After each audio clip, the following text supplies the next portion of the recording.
చంద్రగ్రహణం సందర్భంగా నెల్లూరు జిల్లా సంగంలోని సంగమేశ్వర స్వామి ఆలయం తాత్కాలికంగా మూతపడింది. గ్రహణ కాలం ప్రారంభానికి ముందే ఆలయ ప్రధాన ద్వారాలను అర్చకులు మూసివేశారు. గ్రహణ సమయం మొత్తం భక్తులకు దర్శనాలు నిలిపివేశారు. గ్రహణం ముగిసిన అనంతరం ఆలయంలో సంప్రోక్షణ కార్యక్రమం నిర్వహించనున్నట్లు అర్చకులు తెలిపారు.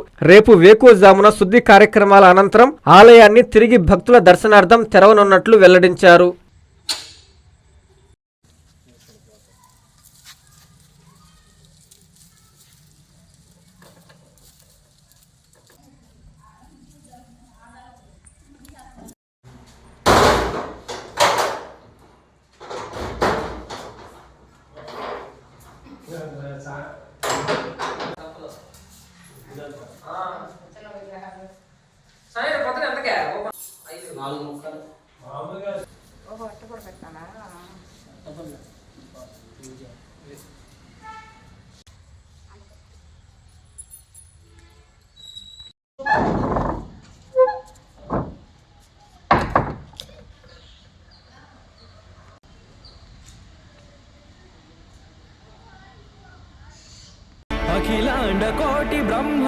శ్రీ తల్పగిరి రంగనాథ స్వామి దేవస్థానం, రంగనాయకులపేట, నెల్లూరు. బ్రహ్మోత్సవ ఆహ్వానము ఫిబ్రవరి 26వ తేదీ నుండి మార్చి 8వ తేదీ వరకు. ఫిబ్రవరి 26వ తేదీ సాయంత్రం 5:30 అంకురార్పణ, మార్చి 2వ తేదీ రాత్రి 9 గంటలకు హనుమంత సేవ, 3వ తేదీ రాత్రి 10 గంటలకు బంగారు గరుడ సేవ, 4వ తేదీ సాయంత్రం 7 గంటలకు కళ్యాణోత్సవం, 5వ తేదీ ఉదయం 8:30 రథోత్సవం తిరుత్తేరు, 6వ తేదీ సాయంత్రం 6:30 తెప్పోత్సవం జరుగును.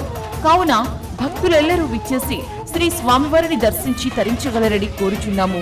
దేవస్థానం అభివృద్ధికి సహాయ సహకారాలు అందిస్తున్న రాష్ట్ర పురపాలక శాఖ మంత్రివర్యులు గౌరవనీయులు శ్రీ పొంగూరు నారాయణ గారికి, రాష్ట్ర దేవాదాయ శాఖ మంత్రివర్యులు గౌరవనీయులు శ్రీ ఆనం రామనారాయణ రెడ్డి గారికి, లోక్సభ సభ్యులు గౌరవనీయులు శ్రీ వేమిరెడ్డి ప్రభాకర్ రెడ్డి గారికి కృతజ్ఞతలు.